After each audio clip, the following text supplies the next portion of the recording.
Welcome to In Our Community. I'm your host Vidya Pradhan, and today the show is about a wonderful organization called All Students Matter. It's a non-profit that serves the Ravenswood district here in the Bay Area by sending volunteers to help students who are struggling with reading and math. Full disclosure, I've been a volunteer with this organization for over 2 years, and so it's my delight and pleasure to welcome Carolyn Blackman, the Executive Director of All Students Matter, to tell you more about this terrific organization. Welcome, Carolyn. Thank you for having me, and I hope your viewers will get a better sense for All Students Matter at the end of this half hour, and also a sense of the community we serve that has quite a few needs different from those of most Silicon Valley communities. So can you tell us a little bit about how this came about? I understand All Students Matter is about 10 years old at this point? Yes, I've been Executive Director for 9 years. And when I first started, it was a couple of parents that were from the Palo Alto community who had found out that there was a community in need that had no parents volunteering because the parents were so busy trying to make ends meet. And they were from a Palo Alto school where many parents volunteer, and they were battling to try to sign up for the field trips or classroom activities. And they decided to go into a community where they could help further. I joined when there were about 10 volunteers in one school in 2 grades, and now we're in 5 schools serving 70 teachers with 200 volunteers supporting 2,000 students. The Bay Area is looked at as a very prosperous place, but the district you serve is a stark reminder that there is a lot of inequality in our communities. Can you tell us a few statistics about Ravenswood School District that our viewers may not know about? Yeah, I was surprised when I started getting involved in this community. At this point in time, the majority of the students and families that we work with in East Palo Alto and Eastern Menlo Park are low income. They are eligible for a free breakfast, lunch, and dinner if they stay in an after-school program. Also, more shocking than that is that at this point in time, 44% of the families are considered homeless. And what homeless means in this setting is the parents are asked, do you know where you're going to live next month? And if they answer no, then they're categorized as homeless. It still means that the children don't have a lot of fixed points in their lives, whether it is a stable home life where they can be expected to have the attention of their parents, or even, knowing where the next meal is coming from. Absolutely. And, that's where All Students Matter comes in, because we have volunteers that we train, and then we also require that they come consistently every week for the full school year. So our volunteers are consistent, they're reliable, and they're trained, and they're a nurturing adult that may be missing in these students' lives, in addition to the teacher. So can you describe what a volunteer does when they go into the school districts and how often they go in typically? Yes. So most of our volunteers stay with our organization about 4 years. You've been with us 2 years. And they have to be able to go to the same classroom with the same teacher in the same grade at the same school every single week for a minimum of an hour. And what they would do is they would drive over to the school.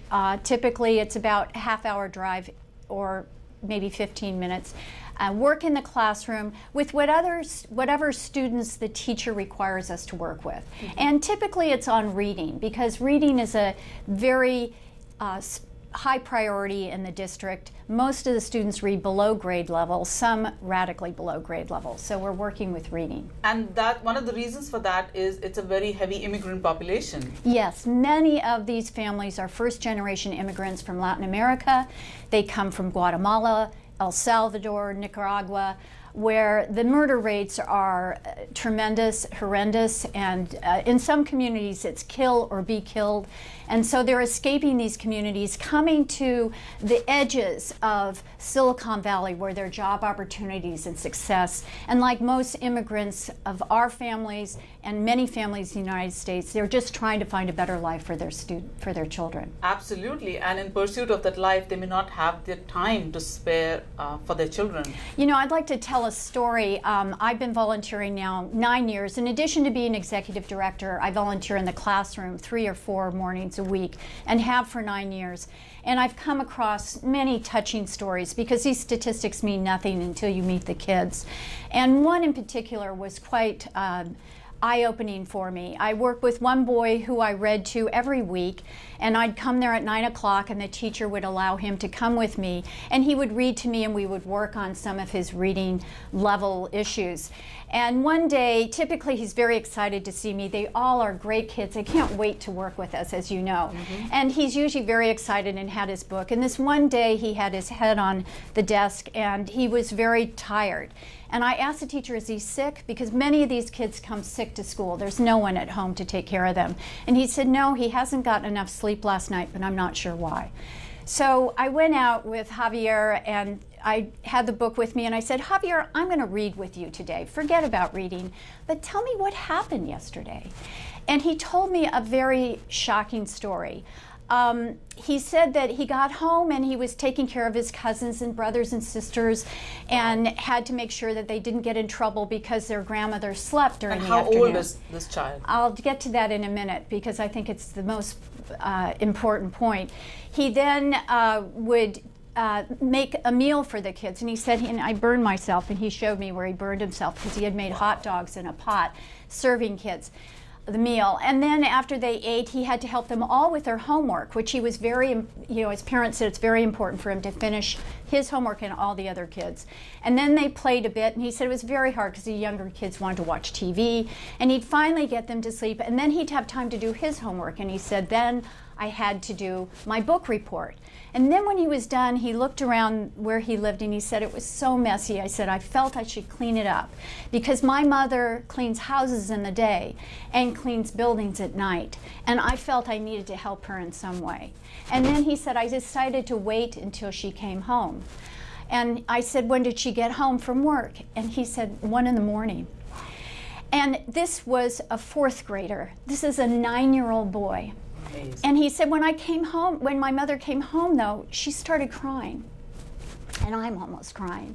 And I said to him, she wasn't crying because she was sad. She was crying because she was proud of you and happy what you did.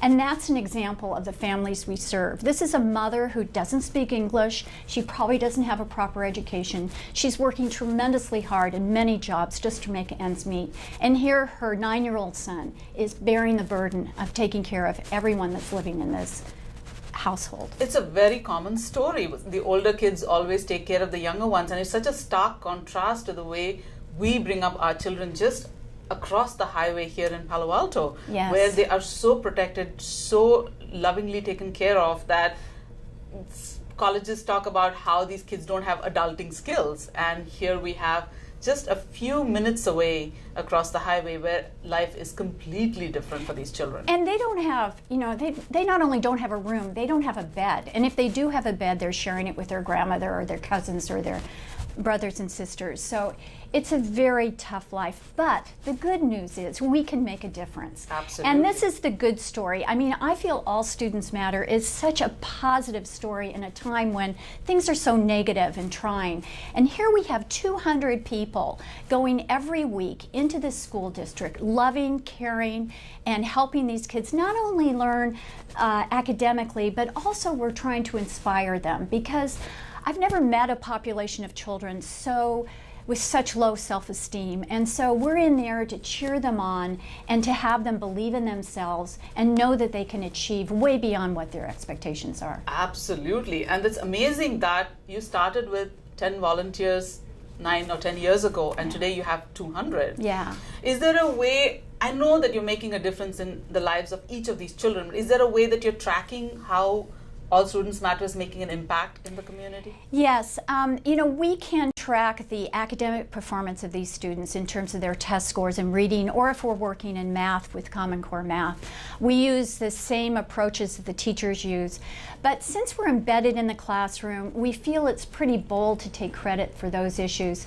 So the way we assess our organization is by polling the teachers, and there's 70 teachers that we work with, and we send out surveys twice a year to assess how they feel deal we're doing with our students. And I'm really proud to say that 100% of the teachers state that we significantly impact the academic and performance and self-esteem of these students. So we know we're making an impact every week. Can you share another story of a child that has been able to communicate what All Students Matter has been able to give back to? Yes, there was one student that I work with, and it was kind of an aha moment for me because, we try so hard to help them with reading or math, and we're working on academic issues, and sometimes we lose track of the importance of more intangible issues.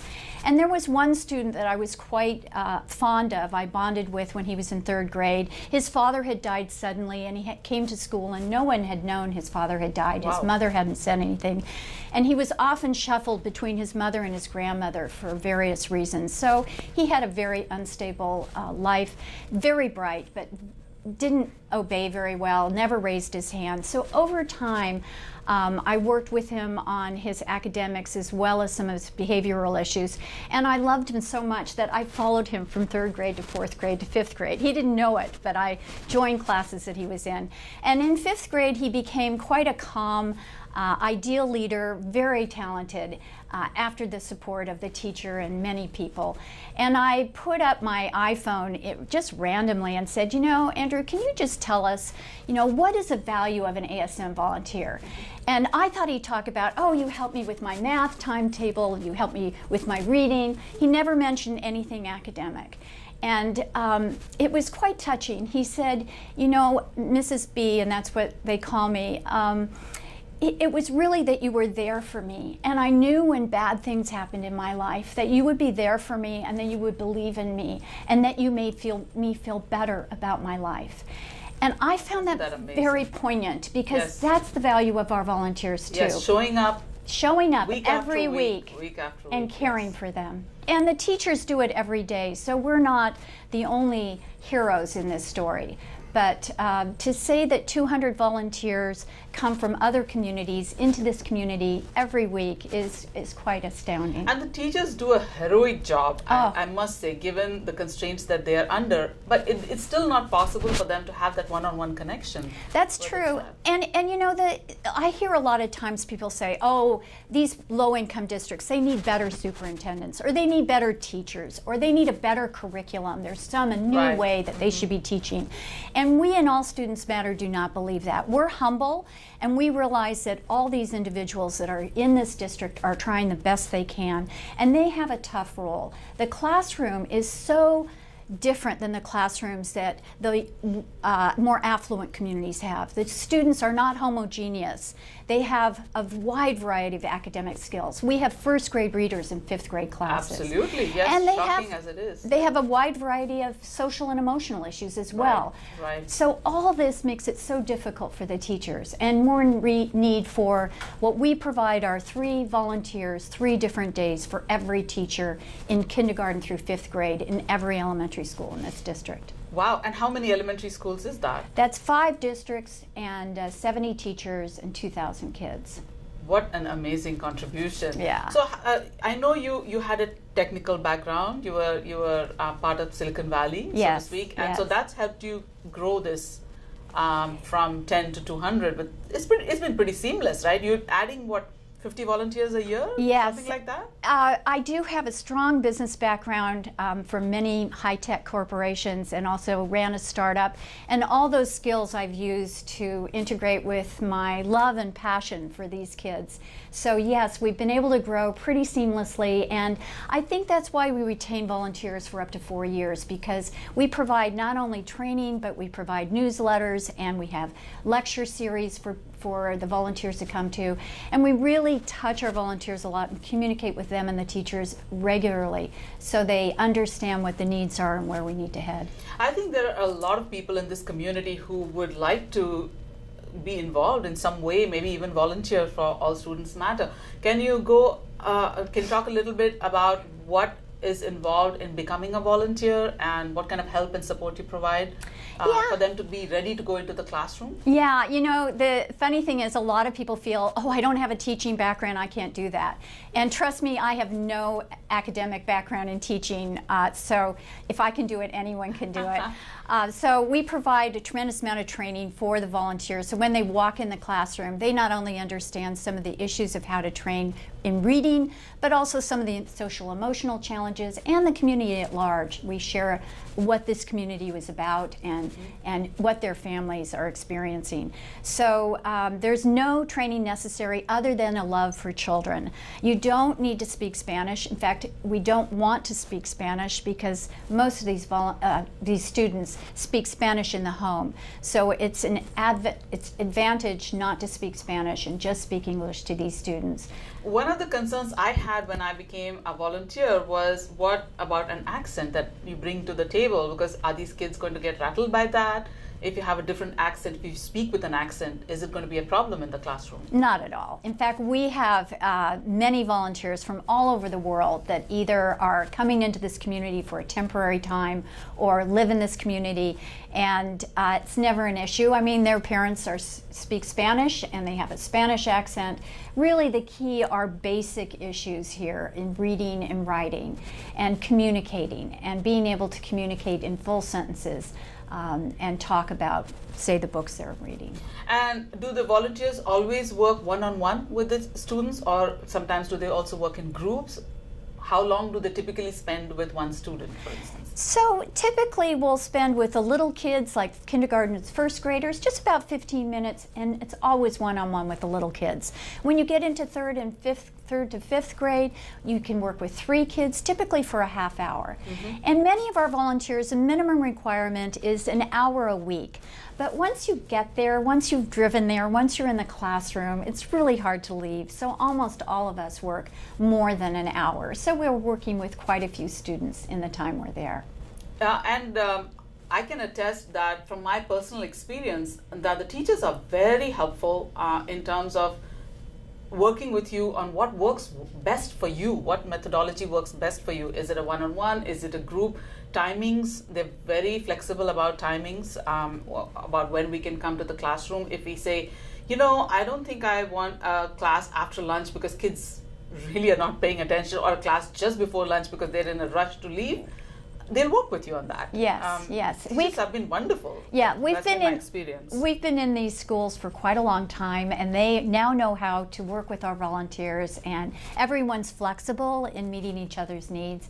And we're guests in the classroom. We don't feel we have the answer, so we look to the teachers for guidance, and that also helps volunteers that don't have a teaching background, because we really can lean on the teachers. And teachers have been very good about working with our, if being open to some ideas. I've been able to communicate with my teacher and say, I think this child would benefit from this. We leave little notes for each other, or we communicate by email, or have a little notebook where we keep track of the child's progress. And the teachers have been wonderful about staying on top of stuff and communicating. So I can attest to the fact that it's a very seamless experience. It's just full of joy. Yeah, and I think the superintendent of schools last year honored us as one of the top nonprofits in the district. And I think the reason is because we are organized, but also because we are humble in our integration with this district, whether it be the principal or the teachers or even the superintendent. We understand and listen to what they need, and that's what we try to provide. And then they listen to us if we have some issues we can bring, for example, to the teacher's attention about the students that they may not know. So we provide a tremendous value as well. So are there any plans to expand? So this is one that's working, expand either with more in the same district, or expand to other districts? Yeah, that's a good successful model. Yeah, that's a good question. I think I'd like your listeners to understand that we are continually needing volunteers. So if you're interested, you can always go to allstudentsmatter.org, and sign up. But I also want to encourage any of those listeners that are outside of our community that may want to do this in their community. Right. We have a template in place for anyone to implement, whether it be marine Marin County for Marin City, Piedmont for Oakland, Carmel for Salinas. I think there's a lot of communities that are similar to ourselves that are near low-income communities that really can follow the path that we've taken and be successful with our template. Sometimes you can even have underperforming schools and kids who are struggling within the same school district. Yes, if that's it's a true. large enough school district. I come from Fremont, and you had such a wide variety of students and home environments and academic abilities even within one city. Yes, that's very so true. even if you live in a very, what you would call a prosperous district, a district where the kids are really well taken care of, but you are aware of other parts of your city where things are not like that, you could still start something like that, right? Exactly. After all, what does it exactly. require? Just People. people. Yeah. Exactly. And I think, you know, it's a statement of who our nation is. We're not a selfish nation thinking about only ourselves. We are people who care for our community and our neighbors. And this is an example of 200 people or more that are actually showing that by taking their time every week to give and to share their heart with neighbors that are nearby in need. How, other than you, who are the longest serving volunteers are there other people who've been around for 9-10 years? No, in 9 years, but the other two leaders of our organization, Carrie Tully has been with us 8 years, and Jeanette Kennedy, who heads up planning and strategic planning and marketing, has been with us 7 years. I don't think you have a lot of attrition, do you? No, we don't. A lot of people stay, and that's exciting and also, as I say, humbling, because it's an honor to work with people like you and the many My others, pleasure. that help out in our organization and make it what it is. And if someone were to want to help you but not have the time to volunteer, I think all of us think, okay, one day we will do this, but Yes. right now, if we don't have the time, is there any other way to help you? Well, we do take donations. The thing that we're different about than other nonprofits is we only have one full-time employee, and it's not me. I volunteer my time as executive director and am quite committed to that position. So we do need funding for our programs that we implement to run this program. We have no dollars spent on admin or marketing. Those are all volunteer activities, but we do have a need for funding. And since we don't have the administrative support to handle small donations, we typically will request larger donations just because it will help our organization and help our needs. Mm-hmm. As I said, what is the expansion plan for All Students Matter here itself, in this district itself? Yes, now that we're in every elementary school, and it just happened this year, and all the grades providing 3 volunteers for every teacher, we have thought about what's next. We could go into the preschools, we could go into the middle schools, we could even go into Redwood City or other communities. We've decided to stay where we are, where we're effective, and double down on some issues that are top priorities to the teachers, principals, and district. Mm-hmm. And those 2 priorities are literacy and social and emotional needs. So we will provide an additional level of support focusing on literacy with reading specialists, and also focusing on a book club that will focus on some of the social and emotional issues of the kids. How will that work? So the literacy portion will be working 5 days a week with the same students on a very structured approach with teachers that are specialized in reading recovery, and it'll be an intervention program. The book club will be a weekly group that'll get together. We'll start with 5th graders and we'll chat about a book, but really what we're doing is having the kids talk about some of the issues they face in their classroom or in their home life. So it's sort of quasi... And kind of mentoring them. Yeah, it's okay. a mentoring program. And your focus continues to be elementary school. Yes. Is it because you think that that's where you can make the biggest difference? Yes. Or catch them early? Yes, absolutely, Vidya. We need to catch these kids before they're in middle school. And we spend a tremendous amount of time with the younger grades. And the literacy program, as you have brought up, is going to be just working with the very youngest kids, trying to give them a kickstart. So when they're in 5th grade, they have a good, proper education. Right, because we've seen that by the time they get to 4th grade, if they've had no intervention till then, it's exponential. Yes. The stuff that's expected of them is really, really complex. Yes, and so sometimes true. hard to catch them. And one of the reasons Ravenswood struggles is that they do get lateral admissions at higher grades. Yes. And so go ahead. So I had a fifth grader who had just come from Tonga. He only spoke Tongan, and he was reading Little Bear. So he was sort of at a first grade reading level. Now, some of these kids learn very quickly, so it doesn't take very much time one-on-one to catch them up. But we call them newcomers, and they come from other countries speaking other languages. Yeah. Right. And so it's invaluable to have volunteers in the school who can work with these kids one-on-one, and yes. something that the teacher who's following the curriculum is not going to be able to do. Yes, and I don't want to forget the brighter kids. There is a portion of children that are very bright, very smart students. They will get bored quickly if they're not attended to, and they will drop out and join a gang. And they will not only join a gang, but they'll lead a gang because they're bright. And we want to catch those kids as well. So there are volunteers that work specifically with the brighter kids, doing special projects like oral reports where they speak in front of the class. They learn how to use PowerPoint and the computer, and the teacher will guide this process, but we as volunteers help them, and they get more fulfilling experience, typically in springtime when they're at the point where they're just kind of bored. Well, with this constant stress on the budgets of school district, I think what All Students Matter does is invaluable to this particular community. There you have it, viewers, allstudentsmatter.org, and we've had a little chat with Carolyn Blackman, and you can go to the website if you want more information on that. And Carolyn, it's been a pleasure to talk with you today, and it's been a pleasure volunteering with All Students Matter. And it's something that I think that I'm going to be doing for a long time, as you know, because it's been such a rewarding experience, and yes. I'm really grateful for the opportunity. Well, we are all fed by our experiences. We are not being selfless or being selfish because it's a fun experience. That and thank you for having me. True. Total joy. Thank you. Thank you so much for watching our show, viewers. As I said, allstudentsmatter.org is the place to go to find out more about this wonderful, wonderful organization. Thank you so much. Namaste and goodbye.